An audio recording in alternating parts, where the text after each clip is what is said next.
Hello guys, and welcome to today's video. So today's video is going to be on the truck. I haven't been able to do too much with the car really. I've been daily driving it for a while now, and the main issue around this area is I really haven't figured out where the car scene is at. I've also been super busy with school, so I moved down here specifically for a 6-month school I need to knock out, and it's just been taking a lot of time away from a lot of the free time I used to have. Like, I really have to grind at this. So YouTube videos are going to be really slow from here on out, just up until I'm finished with this and I can get some more free time to dedicate more time to it. But that doesn't mean I'm not still doing stuff. Just did a Jeep install the other day. Here's a clip of that of what it looked like. Just got the clutch off the Jeep right there. As you can see, a little bit of material hanging out. I'll lift it up. And look at the back side, and there is no more clutch material. So that's what exploded. I have a clutch, and then we have, so I'm getting off track here. So the main issue right now is with the truck. So I'm going to go ahead and start it up, and I'll show you what I'm talking about, and then I'm going to explain what happened, and then from there we'll go ahead and show you my overall fix that I'm going to do to this thing. So let's go ahead and start it up real quick. And before I do that, if I don't remember in my last video when I was towing, I was talking about possibly doing a turbo build with this truck, getting the motor beefed up, trans, and kind of getting some more power and performance out of this thing. Well, I think that's going to happen a lot sooner than I thought it was, and well, here we go.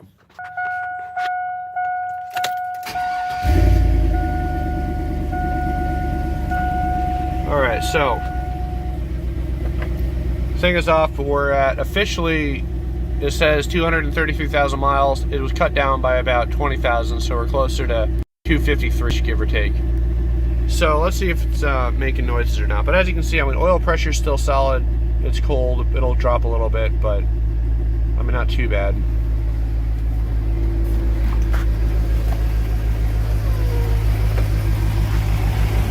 All right, so she's not making any noise right now. So I'm gonna go ahead and just talk to you guys through what's going on. All right, so basically what happened was when I was towing with the truck, my first trip down here is about 700 miles or so.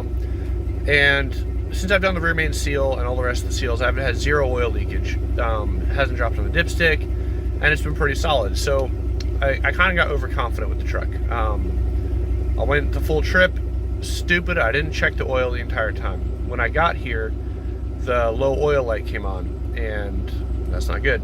I've never seen that light come on before, and I've checked it when it was at the bottom of the dipstick, and the oil light still never came on. It came on this time, so I was about 2.5 quarts low, which is not good. Made the rest of the trips, trip back up, fine, trip back down, checked it the whole time, and continually added oil as needed. I'm pretty sure it got sucked up through the PCV valve. These trucks are known for having PCV valve issues. It was on my to-do list of things to fix. Something I forgot about, never got around to. It's like $3 part, just stupid on my part. So, actually it's making the sound now so you can hear it real quick.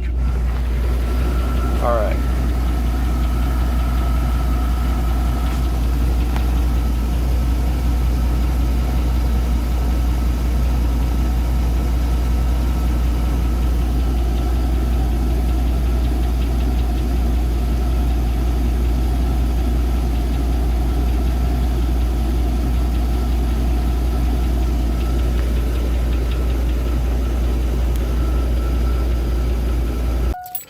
Alright, so I just turned off the truck to take away any more of its potentially limited life.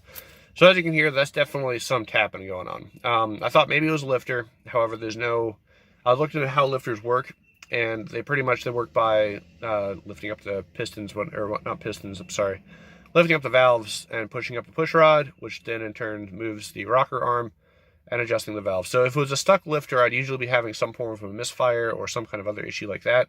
It could be a loose lifter, I'll give you that, to where the bearings are starting to get a little worn.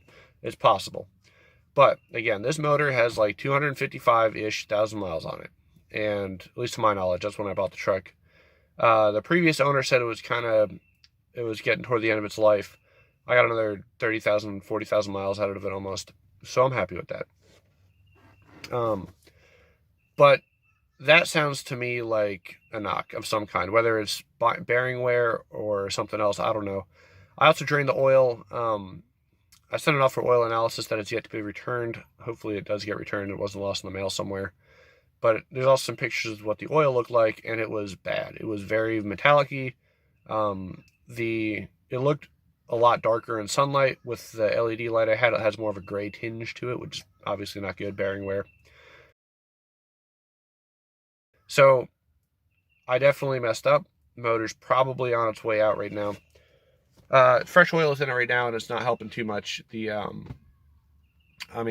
oil pressure is staying up, but it's definitely a little bit lower than where I'm used to seeing it. Bearing wear more than likely. But yeah, guys, so truck motor's pretty much done, is what I'm trying to say. It might have another 10,000 miles left in it. It might not. I don't know for sure.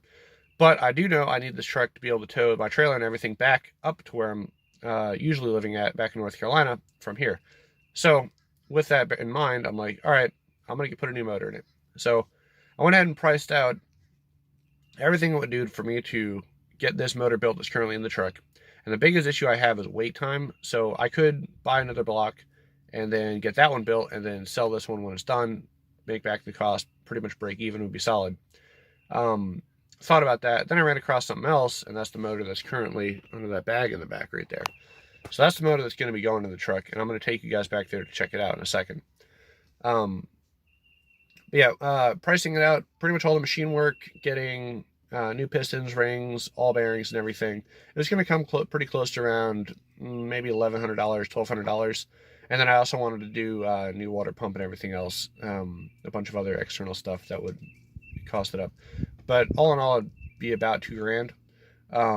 Getting this block, which was by another guy off Marketplace, he went ahead and did all the work that I was about to do to mine. It was going into a C10 project. He decided to sell the C10 and not follow through with the project, so bought the motor for $900. Yeah, so let's go check it out real quick. This is the block. Can't really see too much under than it's painted orange, and then it looks like he hit some silver paint on a lot of some of the aluminum is painted. The oil pan down there is definitely painted. But he has all new gaskets on here. I'm not going to pull this whole thing off because it's kind of a big butt irritation to get everything back together. Yeah, guys, so pretty much what you're looking at is the truck's new block. Fully ready to go. New oil pump, new bearings, new rings. It was honed. It did not need a bore over it. This was a lower mileage motor than mine. I probably got mine bored 20 over. Yeah, so everything seems good to go. There's my oil that I have yet to get rid of. So pretty much all I'm waiting on right now is I have all the other parts on order. So I have a new water pump going on, new fan clutch, new bunch of other stuff. I think I'm actually going to reuse my old fan clutch because I want to switch over to electric fans when I go turbo to make more space in the engine bay. I'm going to show you that right now. So that's kind of what's up with the truck.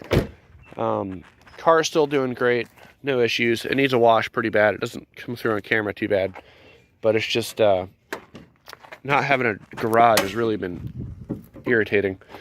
But yeah, so stuff I'm doing on the truck area, because the turbo is going to sit, I was looking at the kit, and it's going to sit right here. So what's going to happen is in the front of the turbo, I'm going to make a little tiny, the turbo's going to sit almost exactly right there. Make a little turnover to go to the air box, have its MAF like it does right now. This whole pipe's going to disappear, which is a ton of extra plastic. And then this fan shroud is going to disappear as well. And I'm going to do an electric fan, which should only come out to about roughly there. I'm holding off on doing the electric fan until after I get everything situated, just because it's another, I don't want to mess with too much all at once. I want to get the motor swapped over. It's stock right now. No tuning involved, nothing, just swap everything over. I'm reusing my intake manifold, injectors, all that stuff. Throttle body, wire harness, all that stuff. The only thing that's getting changed out is this block and then some accessories on the front end. And then I'm reusing my exhaust manifold. I just have new gaskets and bolts because the turbo kit's going to have a new manifold that is just a run straight through, and it'll come right up in here, and the turbo can sit right there. So before I go ahead and set it with the turbo, though, I still need to get a built trans, so I'm starting to look into that stuff. But I'm probably going to go through, I think it's Performance Built Transmissions.